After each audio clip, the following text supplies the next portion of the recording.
आज का वचन और अपने आप को तेरे हाथों में देता हूं। अपने स्वर्गीय वचन के आत्मिक प्रकाशन से और अपने आत्मिक अभिषेक से लवरेज करना और अपनी रूह, आत्मा और सच्चाई से भरना, प्रभु यीशु के नाम से, आमीन। एक बार फिर से प्रभु यीशु मसीह के मधुर, मीठे और जलाली नाम में आप सबको जय मसीह की। खुदावंत का शुक्र करते हैं। ऑलरेडी 4 जगह खुदावंत की महिमा करते हुए हम आ रहे हैं और 5वीं जगह आपके साथ जुड़कर प्रभु ने यह मौका दिया कि हम खुदावंत की उपस्थिति में आपके साथ जुड़ सकें, उसकी बड़ाई, उसकी तमजीद और उसकी प्रशंसा में और आप आ सकें। लोगों, खुदा बड़ा महान है, स्तुति की प्रशंसा के योग्य है, उसकी तारीफ हो, उसकी तमजीद हो और उसकी बड़ाई हो। क्या कोई बता सकता है कि आज के वचन का शीर्षक क्या है? कोई भी एक शख्स आज बता सकता है कि परमेश्वर के वचन का शीर्षक क्या है?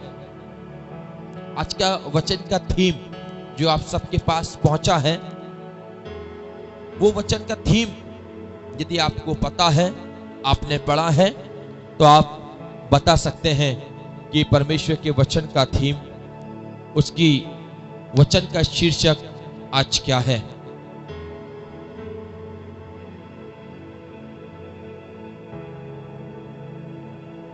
भाई इसहाक बता रहे हैं, उपवास में वरदान मांगे। Yes, you are right. परमेश्वर आपको आशीष दे। उपवास में क्या मांगे? वरदान। आज देखने की बात है कि हम उपवास में मांगते क्या हैं। दानियल उसका 9 अध्याय, द पेज नंबर इज 1044,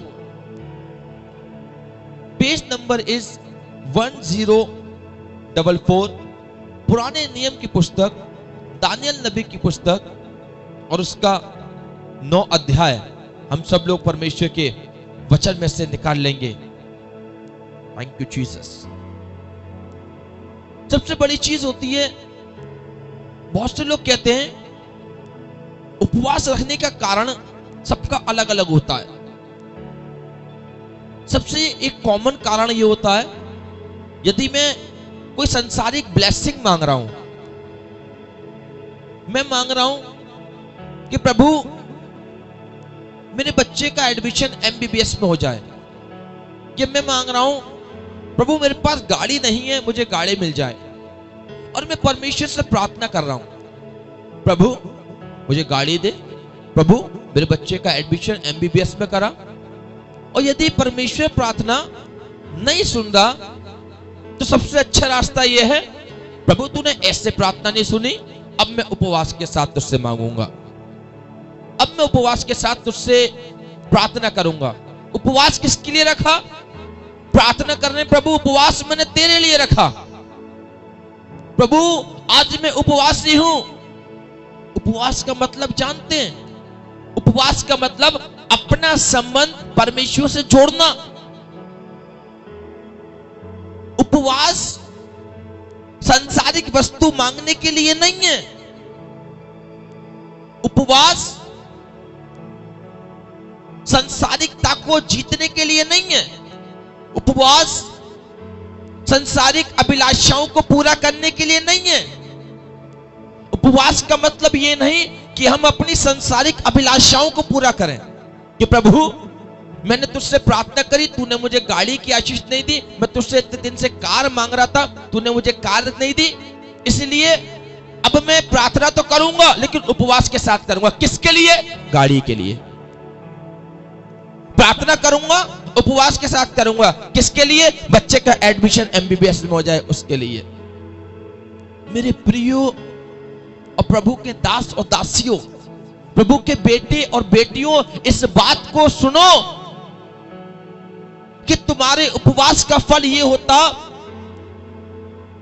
कि तुम आपस में लड़ते झगड़ते हो, दुष्टता से घूंसे मारते हो। सुनो, जैसा उपवास तुम आजकल रखते हो उससे तुम्हारी प्रार्थना स्वर्ग में सुनाई नहीं देगी।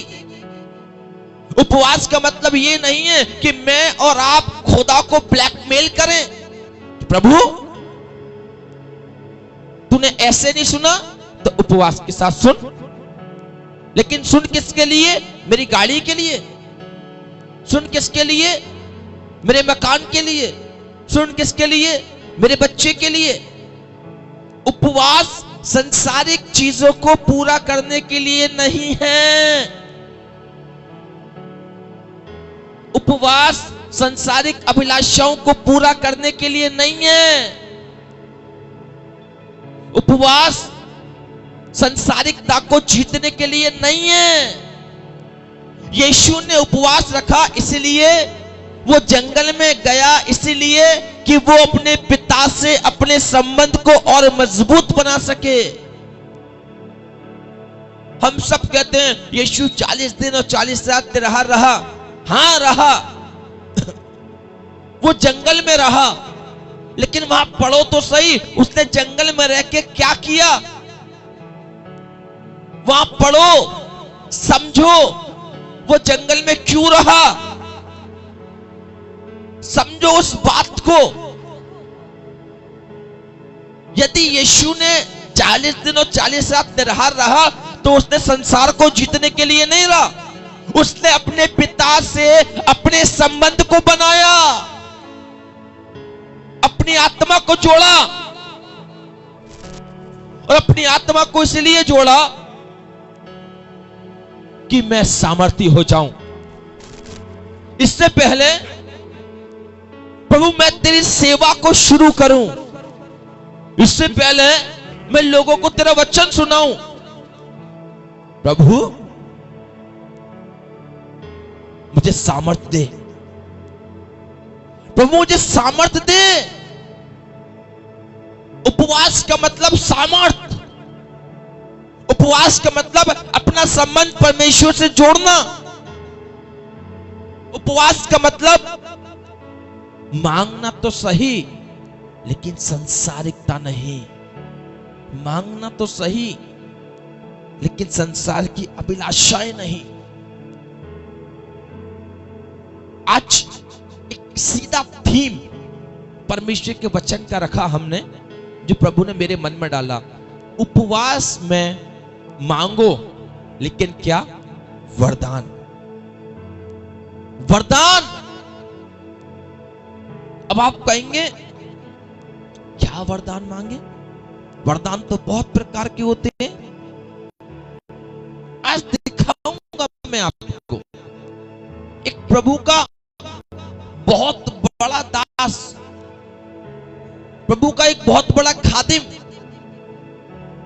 प्रभु का एक बहुत बड़ा सेवक, जिसने हर परिस्थिति का सामना किया, जो शेरों की मान में भी डाला गया, जो राजाओं महाराजाओं के पत्र से भी नहीं डरा, अध्यक्षों से मंत्रियों से भी नहीं डरा, परमेश्वर के सामने खड़ा रहा और बना रहा। वो इंसान जब उपवास रख रहा है तो वो क्या मांग रहा है? दानियल नबी की पुस्तक और उसका 9 अध्याय निकालिए और पढ़ेंगे इसको माइक पर। दानियल नबी की पुस्तक उसका 9 अध्याय और 9 अध्याय का 3रा पद क्या लिखा है यहां पर?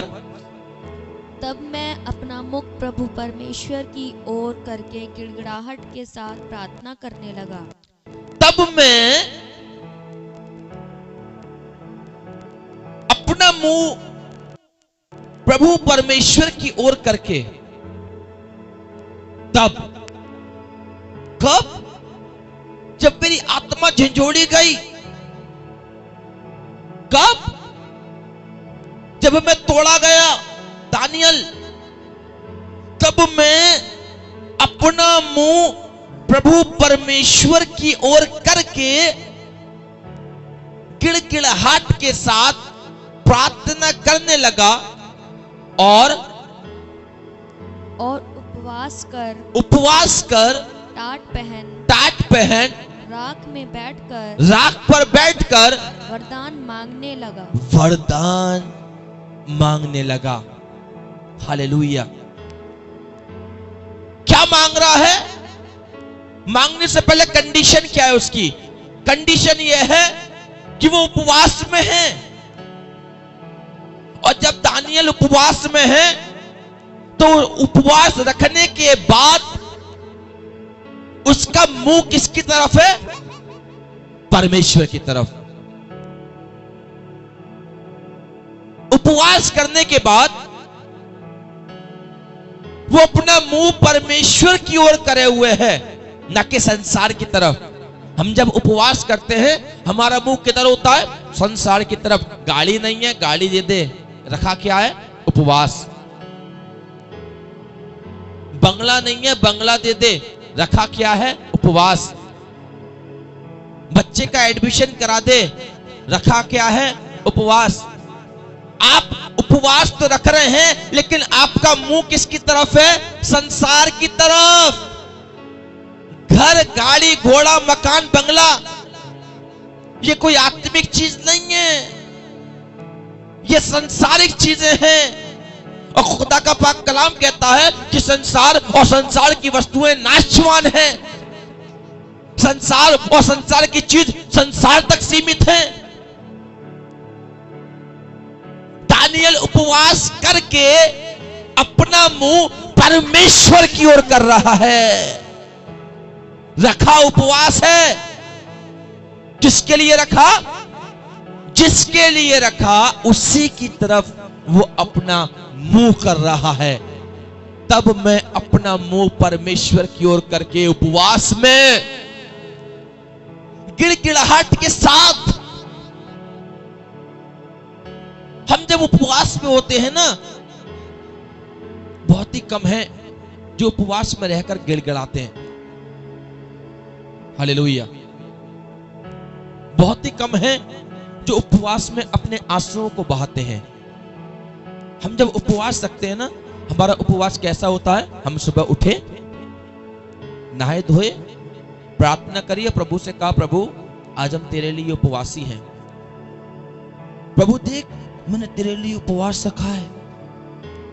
प्रभु तू मेरे को उपवासी जान। प्रभु मेरे बच्चे को ऐसा कर, वैसा कर, मेरे परिवार में ऐसा कर। इतनी सारी लंबी लिस्ट खुदा के सामने लाके रख देते हैं। कभी हमारी प्रार्थना में गिड़गिड़ाहट नहीं होती।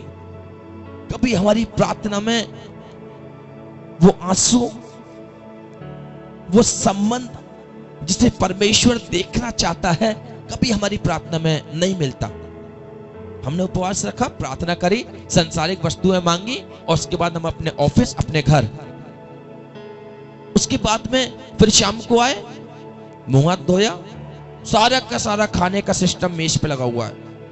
सब कुछ A to Z सब कुछ खाने का लगा हुआ है। और एक छोटी सी दुआ करी, प्रभु मैंने तेरे लिए उपवास रखा, मैंने ऐसा किया वैसा किया, प्रभु ऐसा मांगा वैसा मांगा, प्रभु तू ऐसा कर वैसा कर, ठीक है, आमीन।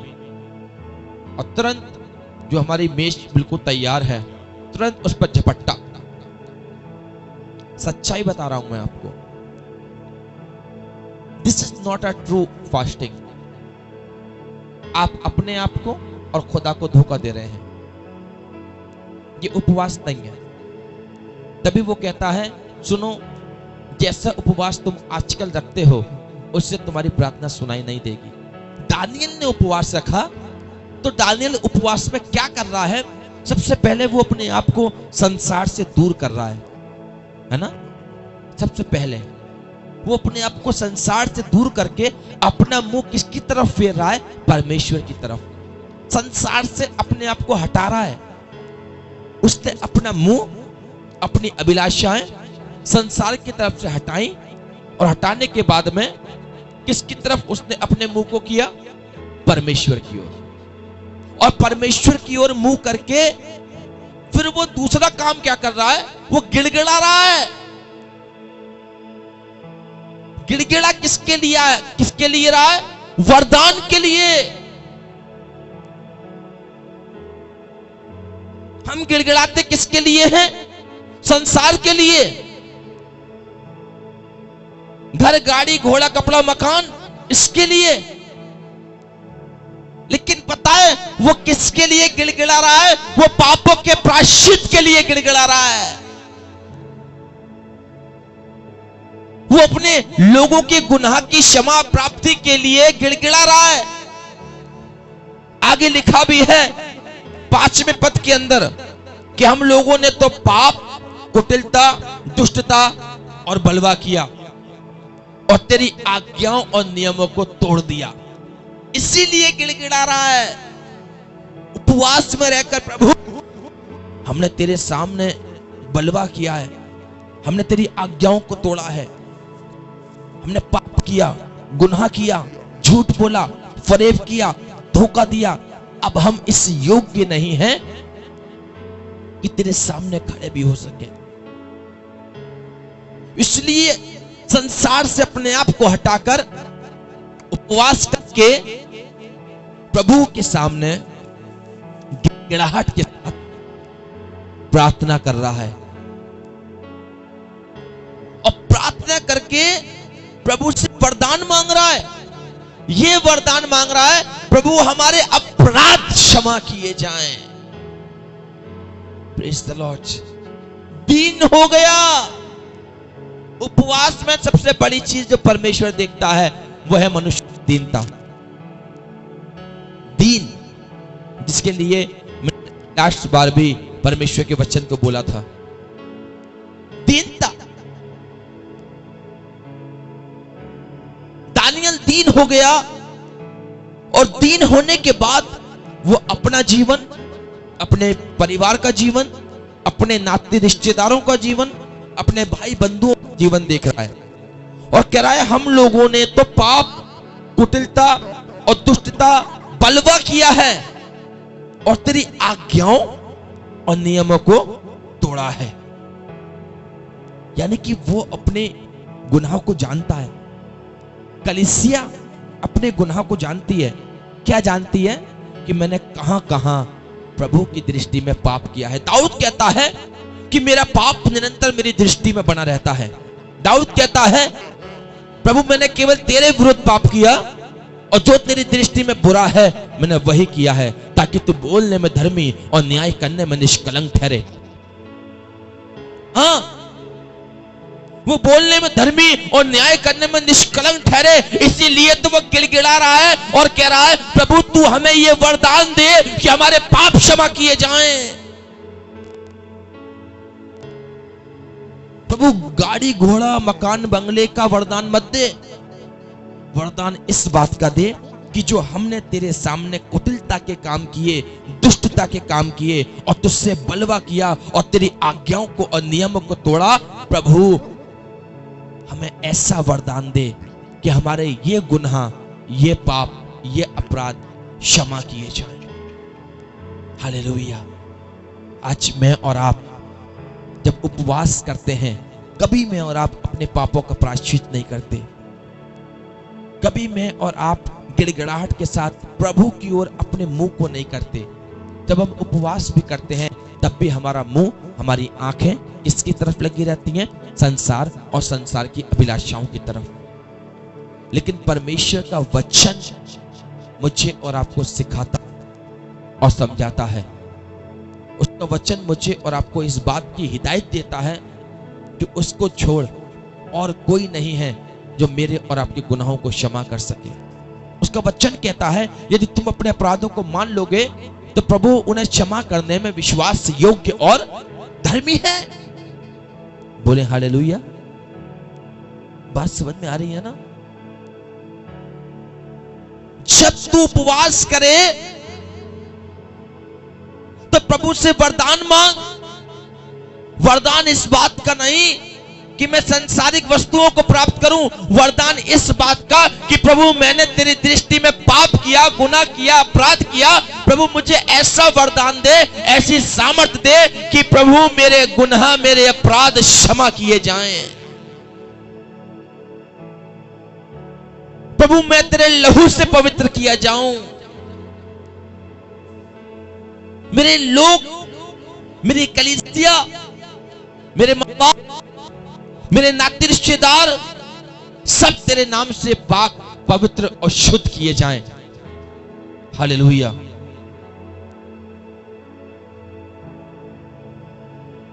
आपकी प्रार्थना और आपका वरदान यदि आत्मिक है,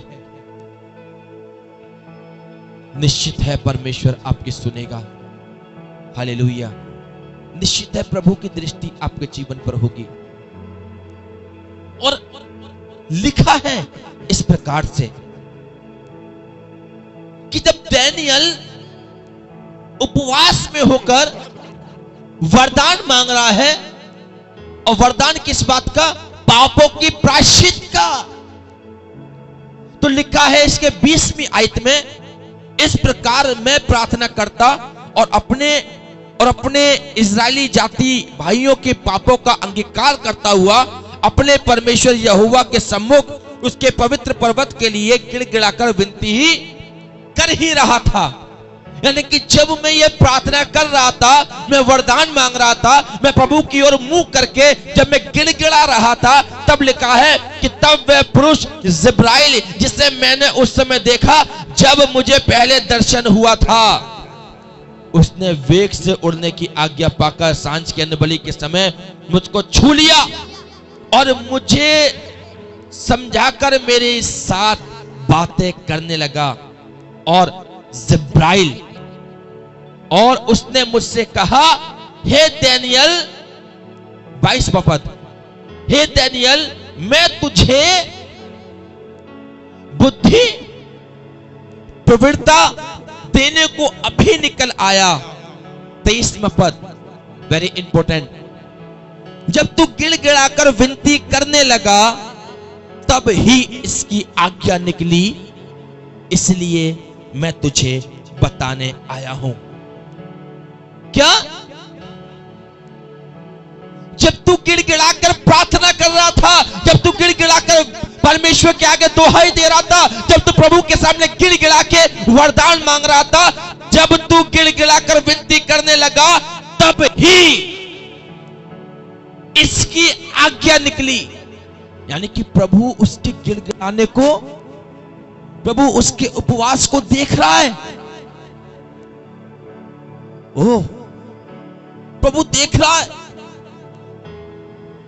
और कह रहा है कि प्रभु ने मुझे आज्ञा दी। कौन कह रहा है? जिब्राइल। जब तू गिड़गिड़ाकर विनती करने लगा तब ही इसकी आज्ञा निकली, इसलिए मैं तुझे बताने आया हूं, क्योंकि तू अति प्रिय ठहरा है। Praise the Lord. तू अति प्रिय ठहरा है। किसकी दृष्टि में? परमेश्वर की दृष्टि में। क्यों अति प्रिय ठहरा? क्योंकि जब तूने उपवास किया तो तू संसार की ओर से मुंह फेर के अपना मुंह परमेश्वर की ओर करके गिड़गिड़ाहट के साथ विनती कर रहा है, गिड़गिड़ाहट के साथ वरदान मांग रहा है। और साफ लिखा है कि जब तू गिड़गिड़ाकर विनती करने लगा, लिखा है साफ 23वें पद के अंदर, जब तू गिड़गिड़ाहट के साथ विनती करने लगा। जब तक आपकी प्रार्थना में गिड़गिड़ाहट नहीं है, जबकि आपकी प्रार्थना में आंसू नहीं है, जब तक आपकी प्रार्थना में पश्चाताप नहीं है, हो सकता है प्रभु आपको ना देखे। ओह, यदि आपकी प्रार्थना नहीं सुनी जा रही, आप गिड़गिड़ाएं, आप आंसू बहाएं, आप पश्चाताप करें, उपवास रखें, संसार की तरफ से अपना मुंह फेर के अपना मुंह परमेश्वर की ओर लगाएं और कहें कि प्रभु, मैंने तेरी दृष्टि में और स्वर्ग के परमेश्वर की दृष्टि में पाप किया है। अब मैं इस योग्य नहीं रहा कि मैं तेरा बेटा कहलाऊं। मुझे अपने घर में, अपने चरणों में एक मजदूर के समान रख ले। डैनियल गिड़गिड़ा रहा है, प्रभु दया कर। किस बात के लिए? कि हमने, हमारे पूर्वजों ने तेरे सामने बलवा किया, दुष्टता किया और तेरी आज्ञाओं को तोड़ा है। इसीलिए वो गिड़गिड़ाहट के साथ विनती करने लगा और उपवास कर राख पर बैठकर परमेश्वर से प्रार्थना करने लगा और वरदान मांगने लगा। किस बात का वरदान? प्रभु प्रभु प्रभु,